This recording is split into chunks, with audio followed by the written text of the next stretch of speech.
Electron affinity আর একটা হচ্ছে electronegativity. এই দুটো কি একই টার্ম?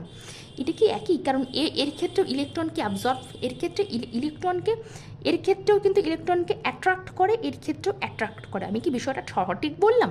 না, এই ক্ষেত্রে ইলেকট্রনকে একেবারে গিলে ফেলে দেওয়া হয়, অ্যাকসেপ্ট নিয়ে নেওয়া হয় ভিতরে, কোনো একটা অ্যাটম তার ভিতরে ইলেকট্রনকে নিয়ে নেয়। আর এর ক্ষেত্রে কি বন্ডিং ইলেকট্রনটাকে সামান্য একটু নিজের দিকে টানা হয়, সামান্য একটু ডিফারেন্স রয়েছে দুটোর ভিতরে, আমি সেটাকেই বোঝানোর জন্যই একটু লিখে দিচ্ছি।